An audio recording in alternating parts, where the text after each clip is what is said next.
안녕하세요. 원성도 TV를 찾아주셔서 감사합니다. 오늘은 한민족의 희망 34번째 해동성국 발해에 대한 이야기를 해보겠습니다. 이 영상은 KBS의 역사기획 발해라고 하는 2부작을 보고 제가 나름대로 정리를 해본 겁니다. 지금 중국 길림성 연면 조선족 자치주 돈화시에 있는 동모산이라는 데인데 여기가 발해의 건국지입니다. 698년에 대조영이 발해를 건국했다고 하는데 이 중국 신당서라고 하는 중국 역사책에는 뭐라고 쓰여졌느냐 하면은 송말 말갈은 고려에 붙은 자며 성은 대시이다. 이렇게 대조영을 소개를 한 겁니다. 근데 이 말을 보면은 다 말이 좀 어설퍼요. 분명치가 않아요. 속말, 말갈이라는 말도 분명치 않고 고구려를 쓰긴 써야 되는데 고구려를 쓰자니까 그렇고 해서 어떤 데는 고치라고 쓰고 어떤 데는 고려라고 쓰고 이렇게 고구려하고 발해가 직접적으로 직결되는 것을 이 사람들은 상당히 두려워하고 있습니다. 그 내용도 뒤에 나옵니다. 동방에 부흥한 나라 발해라고 이름 붙은 이 발해는 지도가 지금 이런 정도 된다고 그럽니다. 이것은 우리나라가 가지고 있었던 영토 중에서 가장 큰 범위라고 그럽니다. 그리고 앞으로 있을 이야기는 이 부분 우리나라하고 중국하고 러시아하고 붙어 있는 이 부분에 대한 이야기입니다. 이 부분이 아까 본 그 동모산도 있고 발해 건국지도 있고 이 부분이 발해가 수도를 5개를 놓고 오경을 두고 통치를 했던 이 지역과 그 당시에 전 세계를 통치를 했던 그런 이야기입니다. 이런 이야기들을 어떤 근거로 하느냐 하면은 그 이 지역을 뒤져보니까 무덤이 거의 같아요.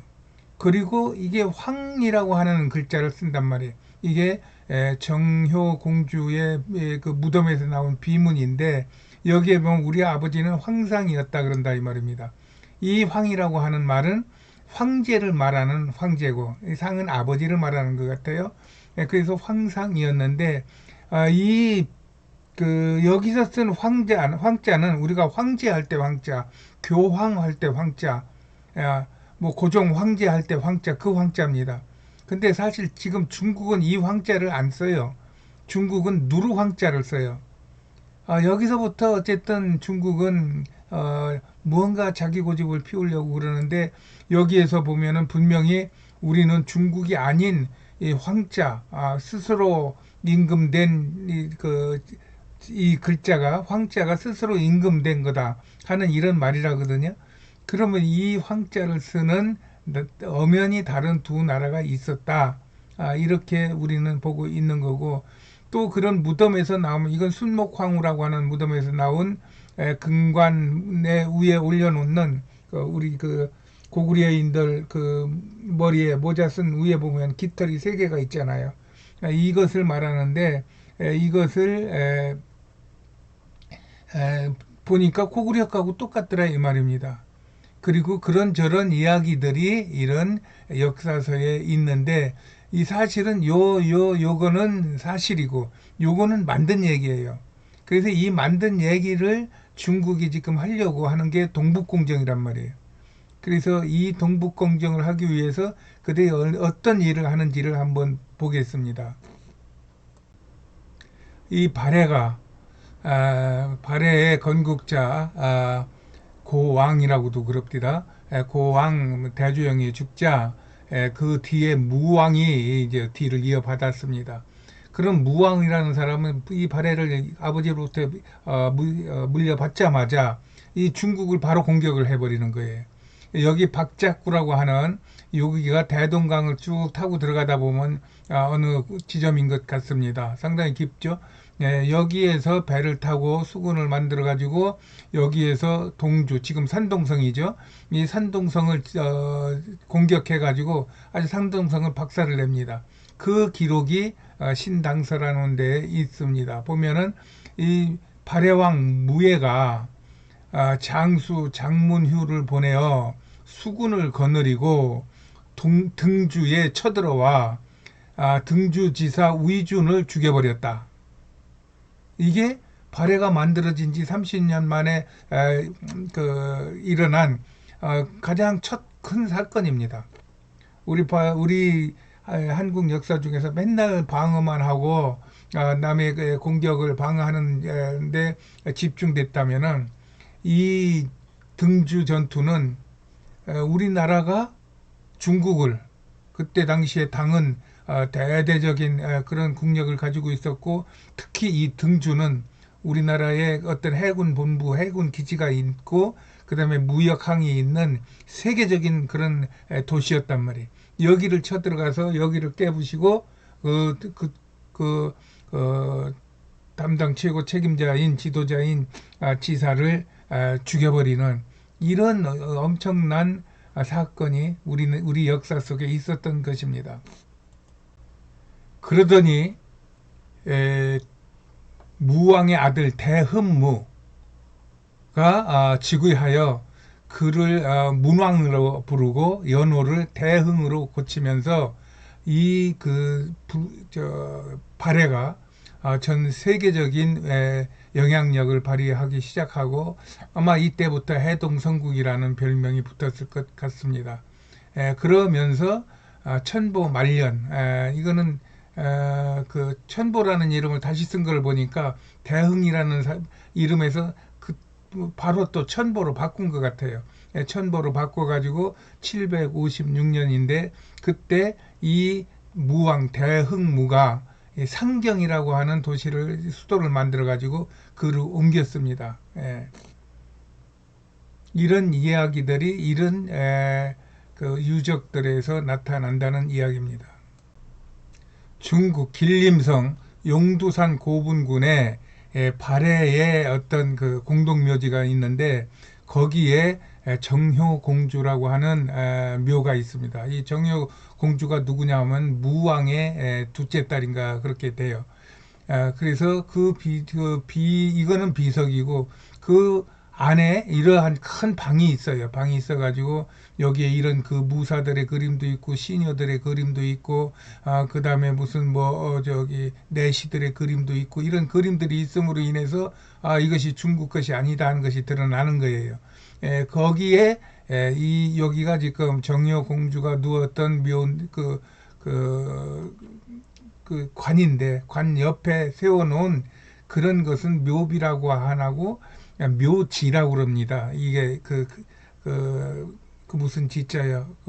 기록할 지자, 일지할 때 지자, 그 묘지라고 하는데 보면 이런 그 묘지가 나오는데 거기에 보니까 정효공주라는 말이 나오고 황상이라는 말이 나오고 대흥이라는 말이 나오는 거예요.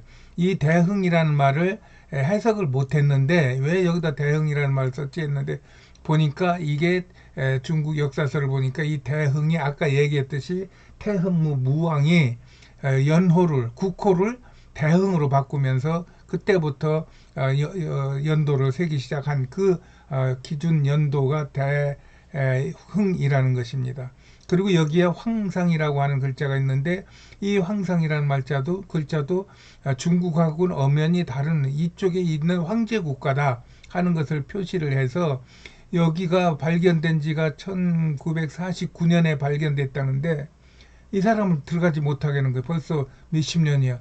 60년 이상 이렇게 사람을 들어가지 못하게 하고 자기들끼리 지금 무엇을 만들기 위하여 여기서 지금 발굴을 작업을 하고 있고 또 무슨 책을 만들어내고 있고 그렇게 해서 여기가 중국의 지방 국가였던 발해다. 이것을 유네스코나 국제적으로 알리기 위해서 어마어마한 노력을 하는 것 같습니다. 그 주변을 다 이렇게 철책으로 둘러놨어요. 또 용두산 고분 단지 안에는 이 효의 황후와 순목 황후라고 하는 이러한 무덤이 있는 것 같습니다. 특히 이 순목 황후가 묘가 발굴이 됐는데 그 안에서 나온 그 비석에 있는 말이 이 효의 황후, 순목 황후라고 하는 말이 있고 또 여기에서 나온 금관 이게 장식이 고구려 거하고 거의 흡사한 이런 것인데 이런 것들을 안 알려준단 말이에요. 이렇게 저기 울타리를 쳐놓고 들어가지를 못하게 하고 사람들이 지키고 있단 말이에요. 그런데 이걸 발굴은 됐으니까 뭔가는 얘기를 해야 되는데 1949년이 발굴된 이래로 벌써 2009년이니까 거의 50년이 지났나요? 50년이 지난 뒤에 이 고고라고 하는 중국 사회과학원에서 이 책자를 발간했는데 거기에다 아주 살짝 소개를 해놨단 말이에요. 그러면 이것을 거기 있는 책들을 보면서 거기서 나와 있는 몇 가지들을 이렇게 보고 뭐 다 거기다가 소개한 것도 아니지만 몇 가지들을 보고 이렇게 이제 한국이나 중국이나 또 한국이나 일본이나 러시아나 이쪽에서 연구들을 해가지고 이 프로를 보니까 일본하고 러시아하고 한국은 한 팀이에요. 무슨 일이 있으면 가서 부탁하고 또 가서 확인하고 같이 공동으로 연구하고 발굴하고 그러는데 중국은 뭐 역사학자는 물론이려니와 일반인도 접근을 저렇게 막고 있단 말이에요. 이게 중국의 그 동북 공정이라고 하는 현실입니다. 지금 중국의 흑룡강성 무단장시라고 하는 곳에 상경이라고 하는 발해의 수도에 터가 있어요. 어마어마하게 넓은 것 같아요. 이 터에 그 발굴을 하다 보니까 이런 말이 나오는 거예요. 제2호 궁전이 있었는데 여기 지금 다 없어요. 그냥 이렇게 빈 터인데 그 발굴을 해서 그 조사를 해보니까 이곳에 궁전이 5개가 있는데 그 중에 2호 궁전만 해도 칸수가 19칸이 되더라. 근데 당의 그 종주국이었던 중국에서 종주국이라고 생각하던 그 당에 있는 그 장안성에 있는 궁이 11칸이라는 것 같아요.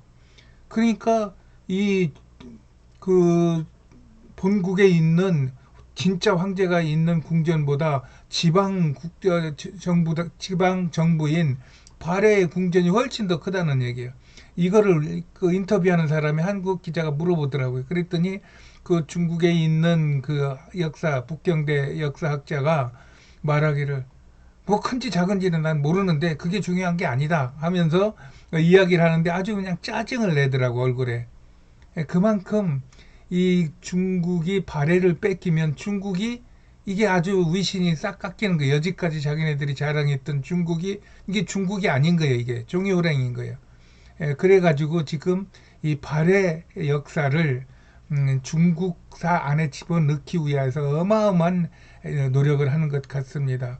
그래서 학교에서도 가르치기를 발해 역사는 국사에서 가르쳐주고 그 다음에 고구려사는 이렇게 그 세계사에서 가르치면서 발해하고 고구려를 띄워놓고 가르치고 많은 사람들한테 인터뷰를 하니까 당연히 발해는 우리나라 역사고 고구려는 모르겠다 그거는 뭐 조선 역사인지 뭔지 그거는 우리 관심 없어 뭐 이런 식이에요 보니까. 그래서 발해 역사를 저들이 아주 그냥 훔쳐가 놓고 그리고 그것을 자기 거라고 지금 자랑을 하는 형편입니다. 이렇게 큰 궁전이 발해에 있다고 한 이 내용에 그 같은 기사가 써져 있는데 뭐라고 하냐면은 참남하게도 예법에 벗어나 있는 궁전이다 이건 그런 얘기예요. 나는 성경에 있는 참남이라는 말을 여기서 처음 만나는 거예요. 하나님을 그 배역하고 하나님께 대적하는 것을 참남이라고 하는 말을 쓰는데 여기도 보니까 황제에게 대적하는 이런 궁전을 지들이 지어놓고 뭐 무사할 줄 아느냐 뭐 이런 표현이죠. 그것을 상상해 가지고 조감도를 만들어 보니까 여기에 어마어마한 넓은 그 공간이 있지만 그 상경에 그 안에 왕궁이 이렇게 되어 있다는 얘기예요. 지금 우리나라 뭐 경복궁이나 이런 거하고는 비교가 안 될 정도로 큰 궁전인 것 같습니다. 이 안에 약 20만 명 정도가 살았다고 그래요. 그러니 그 뭐야 발해의 그 위력과 동북아의 그 왕조권을 우리가 엿볼 수 있는 거죠. 제가 이런 영상을 만드는 것은 우리나라가 이제 우리 국민들이 느끼듯이 세계적인 국가로 이제 부상을 했어요. 이 부상을 한 그 근거가 이런 우리 선조들의 대단함 속에서 그 뿌리를 받고 있어서 이 우리나라에 지금 부상되어 있는 국격과 국위는 그냥 미국이나 중국이나 이런 데가 가지고 있는 억지로 끌어모아 만든 그런 국격과 국력이 아니다는 얘기죠. 수천 년 동안 이어져 온 한 땅에서 한 민족이 한 국가를 이루면서 계속 발전시킨 그러한 역사이기 때문에 다른 나라 사람들이 한국을 보면은 신비하게 보고 또 한국에 있는 무엇을 배우고 싶어 하고 그것은 말은 안 하지만 미국이나 일본이나 러시아나 중국도 마찬가지고 심지어 저 유럽 국가들도 대한민국의 좋은 것을 우리가 본받았으면 좋겠다 하는 이런 생각을 하게끔 하는 원뿌리가 되는 것이기 때문에 이런 것들을 여러분들에게 만들어 띄우는 것입니다. 꿈은 이루어진다. 2002년도 있었던 세계를 깜짝 놀라게 한 그 사건이죠. 월드컵 사건. 그때 질렀던 함성을 들으면서 오늘 이야기를 마칠까 합니다.